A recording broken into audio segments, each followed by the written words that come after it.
Show today are getting ready for a big gala celebration this Saturday night. President of Spring Arbor University, Dr. Brent Ellis, and Chief Marketing Officer, VP of Marketing, Marla Sanford. Welcome to the show. Thanks, Bart. So good to see you again. Good to see you too. And congratulations. We are wrapping up the sesquicentennial year with a big gala. Right. That's right. That's right. Yeah. So it's, some people might be going, I thought they did this last Yep. year. And so the way, I think when you look at, American culture, Chinese culture, you're going to say, where is this going? But, within Chinese culture, year one starts the first year that you're born, right? So when you're born, we don't count somebody as a year old until they've lived on the earth for a year. Mm-hmm. In Chinese culture, year one is for that very first year. And then year two starts that second year. And so when you come to something like, an anniversary, 150 mm-hmm. years, what that really means is so last year was our 150th year of existence. The actual completion of that year is this month in September. So we will be 150 years old then in the way that we commemorate anniversaries and birthdays in the United States of America. We'll be 150 years old this month. And so I think it's the 9th of September is the gala. Like the 6th of September is the actual day. Tomorrow. Yeah. And so, but it was kind of hard to do a big gala in, midweek. So we're going to do it on Saturday instead. So, yeah.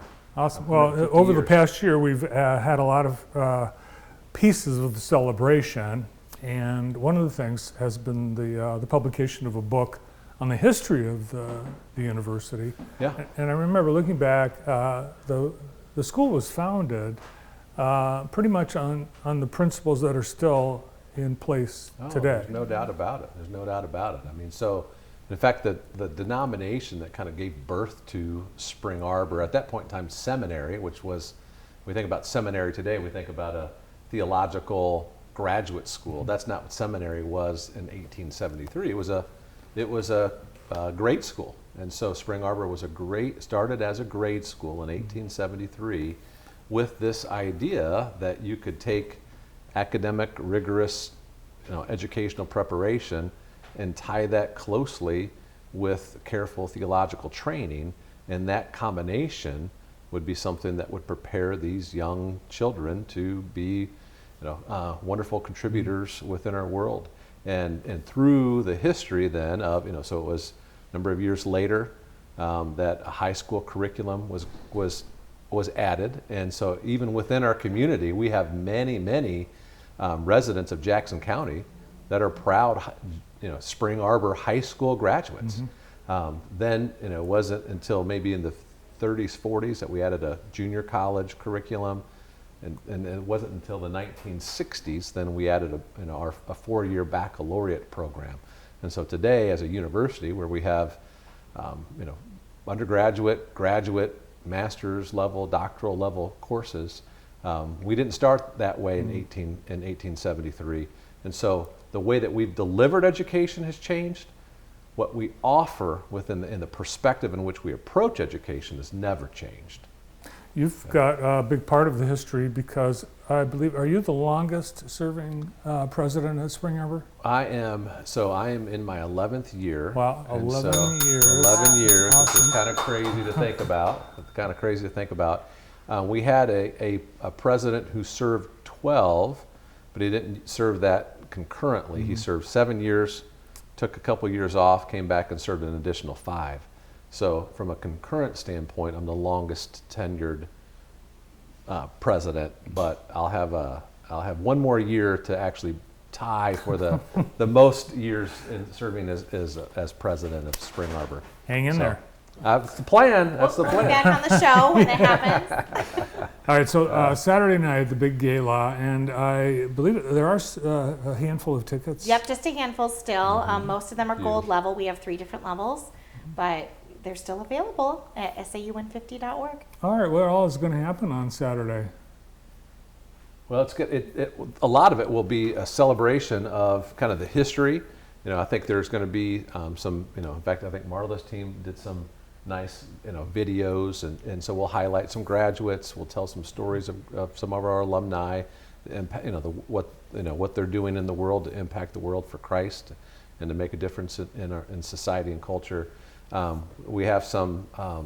I think we have some folks that are actually wanting to recognize Spring Arbor. So we'll read a couple recognitions from our state government, from our federal government about the importance of what this means, and I'll have at least a little while to kind of share what our vision is for the next 150 years, and then the evening culminates with a concert from the Christian rock band, the Newsboys, and so that'll be the kind of the culmination of the evening is a Newsboys concert. And Marla, you have some inside information on what the Newsboys will be doing when they're performing. Yeah, I've been to the Newsboys before, had the pleasure of seeing them, and they give a fantastic concert event. What they've done in the past is even their drummer has a special drum kit where he puts on a harness, and they'll usually elevate him a little bit and turn him in a circle while he drums during one of the songs. It's quite the spectacle, but really, really fun. Great show and very worshipful. Lots of good messages, good music. All right, arbor.edu to get tickets, but hurry because when they're gone, they're gone. And it's a dinner, it's a whole bunch of stuff. It's a dinner, it's a program, it's a concert, and all of it is a celebration of what God has done to provide for Spring Arbor and the impact that our university has had on 75,000 alumni through the 150-year history. In honor of, I think $150 is the entry ticket, bottom level, but you are earmarking proceeds from the event for student scholarships. Student scholarships, exactly. Cool. Yeah. And so we do have some tickets available. If you just want to come to the concert, you can go online and just come to the concert. And I think that's $25 just to come to the concert. So that's also an option for some folks. But I think those tickets are also going pretty quickly as well. And if formal attire scared anyone, don't let it scare you. Business is good. Putting on your Sunday best, that's good enough. We'd just love to see you there. But my wife did find a tuxedo for me, so I will be wearing a I've never seen you in a tuxedo. But actually, didn't you have to wear one this summer? Did your daughter get married? She did get married, but I just wore a standard suit. Oh. Yeah. Well, congratulations on that. Thank you. It's a big deal, seeing your kids get married. You've walked through that before. It's an old hat for you, but my first. Was it as emotional as people warned you it was going to be? Well, I knew it was going to be emotional because I cried multiple times leading up. And so I performed the ceremony. I'm an ordained elder, as you know, and so I performed the ceremony. I held it together during the entire ceremony until it came to the point where I said, I now pronounce you husband and wife. And at that point, it just became a little bit more, and I was able to get through it, but that's when it really hit me during the ceremony. But yeah, throughout that day, I was a mess. I can believe it. Marla and I our eyes are watering right now. Yeah, I'm a crier. I would have been sobbing the whole time. So. No, I've been through that with two sons. Yeah. I think the daughter, it would be a lot tougher. I think that's true. I think both of my boys are they're not married yet, and I anticipate it will feel differently. Yeah. I bet it will. Mm-hmm. Before we go further, I want to make mention of something, Marla, you just told me just before the show that Brent learned on Friday about a very special honor. What is it? Well, there's an organization that Billy Graham started 50 years ago, actually 49 years ago, so it'll be 50 years ago next year, 1974, called the Lausanne Movement. Mm-hmm. And basically the idea and the impetus was, he said I travel globally, I get to meet Christian men and women all over the world.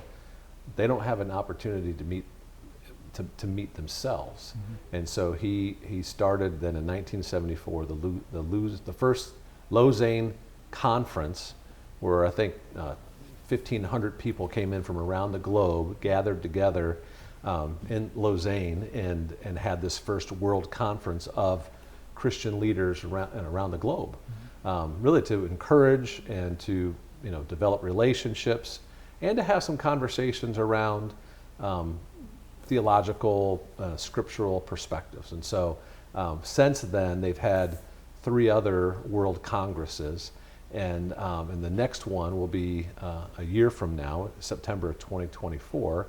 And I was nominated and then went through a screening process, and on Friday received confirmation that I've been asked to serve as a member of that 4th Lausanne conference in Seoul, Korea next September. Awesome. So yeah, quite humbling, and I'm excited about the opportunity, but I also recognize and realize that there are when they think about they're going to gather together 4,000 or so people from around the globe, I can't imagine that. It's staggering for me to consider that I would be one of those that has been selected to come and represent Christianity in a global scale in that way. It's quite humbling. It's awesome. Yeah. Now we've got, in addition to the 150th anniversary, the school year underway. A lot of the campus beautification has been completed. The place looks great. Thank you.